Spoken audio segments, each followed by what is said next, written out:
안녕하세요, 복부인 여러분. 복자뱅크의 복자입니다. 지난번에 제가 연금저축이라는 상품으로 여러분들께 소개를 해드렸는데요. 연말정산 시리즈 그 두 번째, 바로 개인형 퇴직연금 상품인 IRP입니다. 여러분, IRP가 뭘까요? IRP는 Individual Retirement Pension이라고 하는데요. 쉽게 말해서 내가 나의 퇴직 이후의 삶을 위해서 돈을 벌고 있는 기간 중에 퇴직금을 직접 모으고 직접 운용하는 상품이라고 보시면 돼요. 나라에서 만든 퇴직연금 제도에는 확정급여형, 확정기여형 등의 퇴직연금 제도도 있긴 하는데요. 쉽게 말해서 확정급여형, 확정기여형은 회사에서 직접 돈을 넣어주는 상품이라고 보시면 되기 때문에 여기서는 내가 직접 내고 내가 직접 운용하는 IRP에 대해 설명을 드리도록 하겠습니다. IRP는 크게 적립 IRP와 퇴직 IRP 두 가지로 나뉘는데요.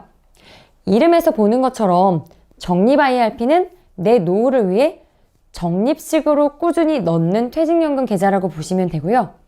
퇴직 IRP는 이직을 하게 돼서 받는 퇴직금이나 퇴직을 해서 받는 퇴직금을 수령해서 그 퇴직금을 직접 운용해서 나중에 연금으로 받을 수 있는 계좌라고 보시면 돼요. 물론 퇴직금을 받은 돈을 한 번에 수령도 가능은 하긴 해요.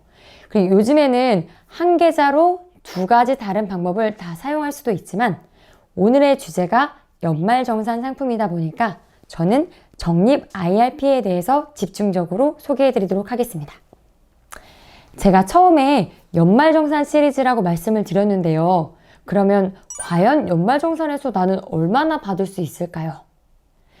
결론 먼저 말씀드리면 연금저축 400만원, IRP 300만원 이 두 개를 합쳐서 총 700만원까지 납입을 하게 되면 총 급여 5,500만원 이하의 근로자 또는 4천만원 이하의 자영업자라고 하면 총 115만 5천원을 환급받게 됩니다. 여기서 알고 가셔야 하는 부분은 연금저축은 최대 공제한도가 400만원이라는 건데요. 무슨 말이냐 하면 제가 예를 한번 들어볼게요. 총 700만원의 한도에서 연금저축에 500만원을 넣어버리고 IRP에 200만원을 넣게 되면 연금저축은 400만원, IRP 200만원, 총 600만원밖에 공제가 되지 않아요. 따라서 연금저축은 추가로 납입을 하셔도 400만원밖에 공제가 안 된다는 거 기억하시고, 하지만 IRP의 경우에는 700만원을 IRP에 다 넣으시면 700만원을 고스란히 공제받을 수 있기 때문에 이 부분 주목하실 필요가 있겠죠? 하지만 저 복자는 한 계좌에 다 넣는 것보다는 두 계좌에 적절히 나누어 넣는 것을 추천드려요. 혹시 나중에 발생할 해지 때문인데요. 이 부분은 제가 뒤에 가서 다시 한번 말씀드릴게요.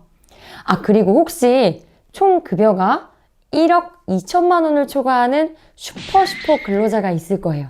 그런 분들은 연금저축 공제한도가 300만 원밖에 안 돼요. 따라서 이때에는 IRP에 400만 원을 이상 입금하면 되겠죠? 지난 시간에 이야기할 때 연금저축과 IRP를 합쳐서 총 1,800만 원까지 납입이 가능하다고 말씀을 드렸는데요. 연간 700만 원까지밖에 연말정산 혜택을 못 받으니까 나머지 1,100만 원은 손해보는 거 아니야? 라고 생각하실 수 있는데요. 여기서 희소식이 있습니다. 세액 공제 한도 초과 납입액은 다음 해에 세액 공제가 가능하다는 점. 예를 들어 볼게요. 제가 2020년 12월 말까지 총 1,000만 원을 연금저축과 IRP에 넣었어요. 그럼 2020년에는 700만 원만 세액 공제 대상이 되고 300만 원은 고스란히 2021년에 세액 공제 대상이 되는 거예요. 그렇다면 연금 수령은 어떻게 할 수 있나요? 연금 한 번에 받는 일시금과는 달리 연마다 나누어 받는 금액을 연금이라고 말씀을 드렸는데요. 만 55세 이후에 연금으로 수령이 가능하고요.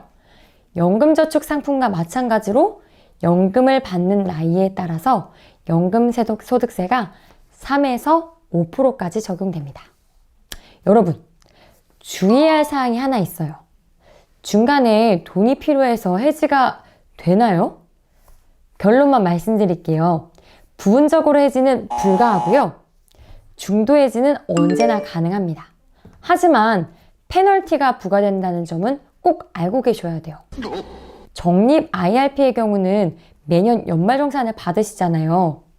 세제 혜택을 받은 납입 금액 플러스 운용을 통해서 난 수익 모두에 대해서 16.5%라는 어마어마한 기타 소득세를 적용받게 됩니다.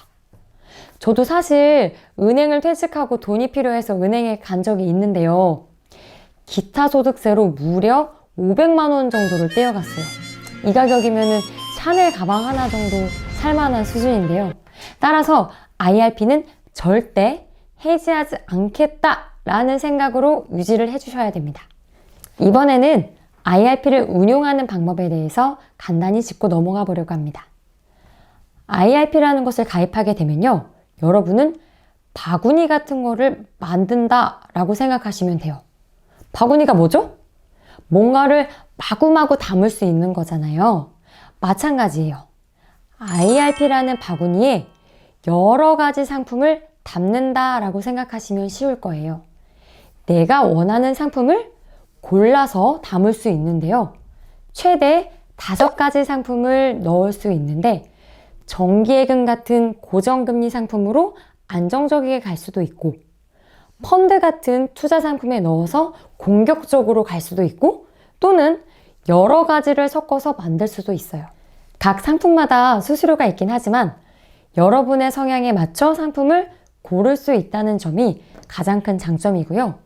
그리고 인터넷 또는 모바일 뱅킹을 통해서 언제든지 상품을 변경할 수 있다는 것, 이것 또한 가장 큰 장점이라고 할 수 있겠습니다. 지금까지 연말정산에서 혜택을 주는 IRP 상품에 대해서 이야기해 보았어요. 마냥 어렵게만 느껴지던 상품들을 차근차근 오목조목 따져가면서 배우니까 조금 쉽게 느껴지지 않으세요?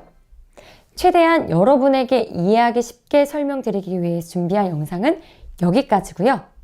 언제든 궁금한 점은 댓글 남겨주시면 답글 또는 새로운 영상을 준비해서 오도록 하겠습니다.